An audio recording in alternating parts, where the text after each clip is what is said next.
Bonjour à tous, alors on se retrouve aujourd'hui pour une nouvelle vidéo. Ça va être un mukbang McDonald's. Alors, autant vous dire que c'est lourd.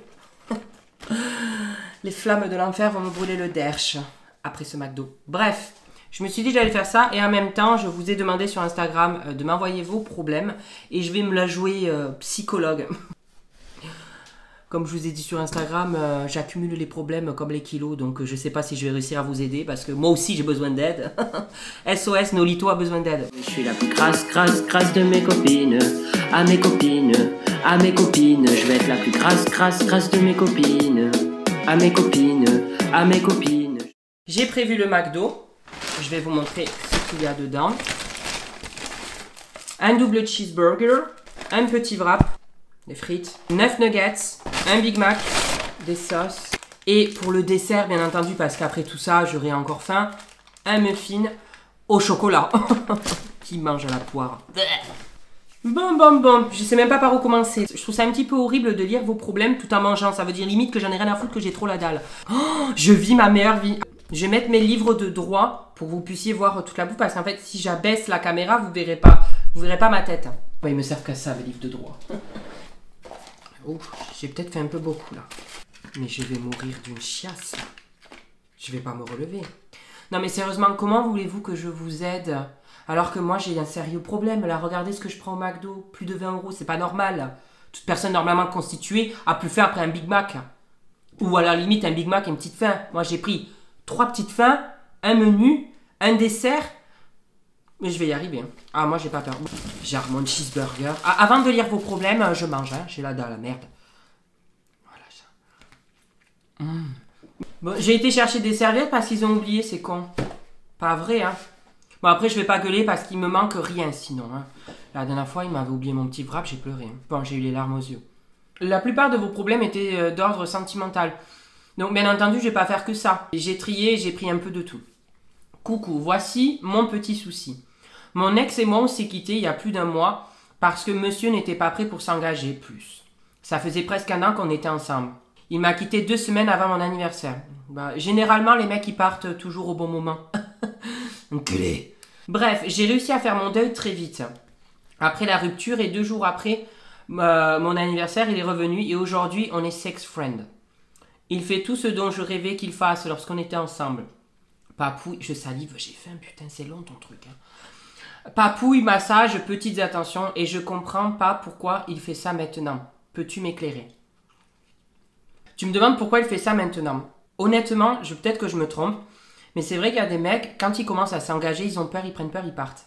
Et lui, ce que je pense, c'est qu'il fait comme s'il était en couple, mais comme il n'a pas ces barrières de que c'est officiel que vous êtes en couple, eh bien, il n'a pas peur, il part pas comme la première fois quand il t'a lâché 2 semaines avant ton anniversaire. Voilà. Après, peut-être que je me trompe, mais il y en a certains des mecs qui sont pas prêts à s'engager. Et tu vois, c'est comme si qu'il était engagé avec toi, là. Enfin, de ce que tu me dis, c'est comme si vous étiez en couple. Après, je comprends pas pourquoi, aux yeux de la société, il faut à tout prix être en couple. J'ai l'impression que c'est le but ultime de toute personne. Alors, j'en suis sûre, comme tout animal, quasiment, on est là pour se reproduire. On n'est pas là pour aller au restaurant avec quelqu'un. À la base, on est là pour se reproduire. Bien si moi aussi, j'ai envie d'avoir quelqu'un. Je passe un message, si t'es prêt à me voir bouffer ça devant toi, c'est que tu es le bon. Ta race, c'est bon. J'ai l'impression à chaque fois de découvrir un McDo alors que j'y vais chaque semaine. Ce que j'adore le plus quand je regarde tout ce que j'ai à bouffer, c'est que je me dis, quand tu auras fini ça, tu auras encore plein d'autres choses à manger. Et ça me rassure. Alors ensuite, j'ai un souci avec la bouffe.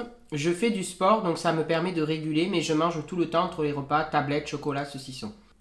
Alors, si tu es adolescent, je pense que c'est tout à fait normal. Quand on est adolescent, on mange beaucoup plus. Bien que moi, ça a été l'inverse. Je mangeais rien en étant adolescent. Si, j'ai toujours mangé, je dis des conneries. Mais généralement, quand on est adolescent, on a besoin de beaucoup plus en apport nutritionnel. Donc, si tu as tout le temps la dalle, c'est tout à fait normal.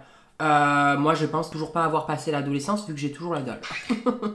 Sauf que vous, même sans sport, quand vous êtes jeune, il y en a beaucoup, surtout les mecs, vous ne grossissez pas. Quand tu continues à bouffer jusqu'à l'âge de 26 ans comme un porc, comme à l'adolescence, ben là tu prends quand même les kilos. Je croyais qu'il y avait que les femmes qui avaient la cellulite. Ben c'est faux. Je préfère vous le dire. Alors ensuite, j'adore parce que vos problèmes, ça ne va pas m'empêcher de ne pas manger, quoi. Je vais quand même avoir faim, même si quelqu'un m'annonce un truc horrible. J'ai peur du regard des autres et j'ai pas confiance en moi. Alors ça, c'est le réel problème à l'adolescence. Et honnêtement, même moi, je le vis encore. J'ai pas confiance en moi à 100%. Vous avez peut-être l'impression, derrière la caméra, c'est plus facile. Bref, c'est pas moi le sujet. Mais ce que je peux dire, c'est que, comme conseil, c'est qu'il faut vraiment s'écouter soi-même et pas écouter les autres. Je sais, c'est facile à dire, mais en fait, le problème, c'est qu'on se focalise trop sur ce que vont penser les gens de nous. Alors qu'on devrait plutôt se focaliser sur nous et nous dire qu'est-ce que je veux faire. Est-ce que j'ai envie de faire ça? Est-ce que j'ai envie de faire ça? Est-ce que avoir les cheveux roses, j'ai envie de le faire? Oui. Et alors, les autres, je m'en fous. C'est difficile, c'est tout un chemin. Il faut faire étape par étape, du plus facile au plus difficile. Toi, par exemple, t'as peur du regard des autres, t'as pas confiance en toi. Je vais pas te dire teins-toi les cheveux bleus. On va commencer par ça, mais peut-être il faudrait que tu fasses petit à petit des petits efforts. Fais un petit truc où tu te dis, ouais, je l'ai fait. Et merde, je l'ai fait pour moi et pas pour les autres. Voilà. Oh, mais je suis un vrai psychologue. Un psychologue en surpoids, mais... Bon, le double cheese est fini. Je vais boire un petit peu d'eau parce qu'il faut quand même faire descendre toute la misère, là. Ah, c'est bon, je sens descendre. Allez, on peut continuer. Message suivant. Je suis trans et il y a masse de gens qui le savent pas. Après, je sais pas comment faire mon coming out à certains de mes amis. Et puis, s'il y a un moyen d'avoir un minimum moins de dysphorie du genre, ce serait cool. Alors, écoute... Je pense que si tu sais pas comment faire ton coming out, c'est aussi peut-être que tu n'es pas prêt ou peut-être parce que tu as peur. Ce que je te conseille, c'est que tu le fasses à un moment où tu te sens capable de le faire, où tu as envie de le faire. Moi, j'ai attendu un petit moment pour le dire à ma mère et à mon père. Ils ont très bien réagi. Mais c'est venu un jour, voilà, j'ai eu le déclic et je l'ai dit. Ça n'a pas été prévu. Que tu aies 12 ans, 15 ans, 20 ans, 25 ans, 40 ans, tu le dis quand tu veux, ça te regarde, ça ne regarde personne. Si tu n'as pas envie de le dire comme le fait que tu es transsexuel, tu n'es pas obligé de le dire, c'est ta vie. Personne ne va t'obliger. Et s'il y a quelqu'un qui ne comprend pas pourquoi tu ne l'as pas dit, pourquoi tu l'as caché, c'est que c'était une mauvaise personne dans ta vie, une personne qui ne méritait pas d'être autour de toi. Moi, je trouve ça très égoïste qu'un parent ou quelqu'un de tes amis trouve pas ça normal ou te juge. Ça ne le regarde pas. Je pense que les gens se mêlent un peu trop de ce qui ne leur regarde pas. Et je leur conseille de balayer devant leur porte avant de venir faire chier les autres. Après, je peux pas te dire comment tu dois faire ton coming out. Tout ce que je peux te dire, c'est fais-le au moment où tu ressentiras le besoin de le faire. Allez, on trempe. Il y a pas assez de sauce là-dedans.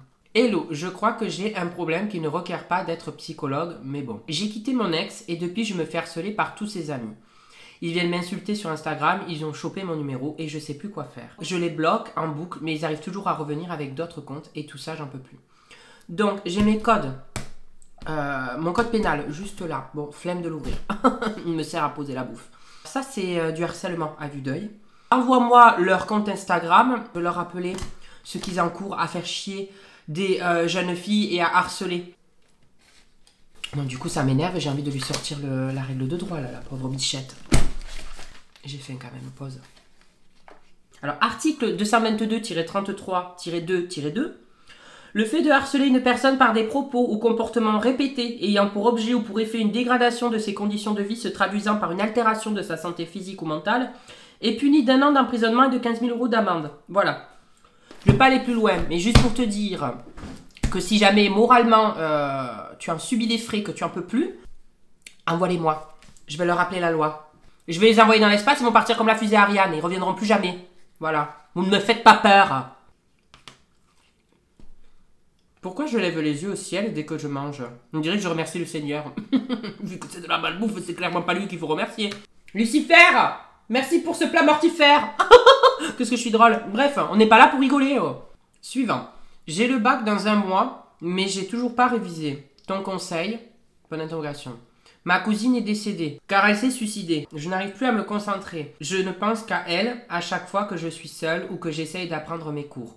Continue tes vidéos, Insta, t'es génial, tu me fais beaucoup rire. Merci. Je pense qu'il faut peut-être du temps pour encaisser le décès de ta cousine. Enfin, tu peux pas être au four et au moulin. Si le moral, ça va pas, on peut pas non plus être sur les starting blocks, réviser, enfin, faire toutes les choses de la vie. Ce que je te conseillerais, c'est déjà de te reposer, de faire le deuil, de réviser peut-être un petit peu, mais t'acharne pas, parce que si déjà t'as pas le moral, va pas t'enfoncer avec le bac. Voilà. Après moi, vous savez, la plupart des gens, quand ils sont tristes ou quoi, ils mangent pas, ils se laissent crever de faim un peu. Moi, c'est l'inverse. Quand je suis mal, je bouffe encore plus. Donc imaginez si j'avais été mal aujourd'hui. Alors j'arrête cette vidéo là parce que elle est beaucoup trop longue. Donc on va dire que c'est une première partie. Si cette première partie vous a plu, vous me le dites par exemple en commentaire et je balancerai la deuxième partie par exemple en juin. Et je crois même que je pourrais faire une troisième partie parce que ça m'a duré 1 h 30 à tourner cette vidéo. Donc par exemple une troisième partie en juillet. Vous me dites si ça vous a plu. Sinon si ça vaut pas le coup, je mettrai pas de deuxième partie. Voilà, je vous fais de gros bisous. À la semaine prochaine.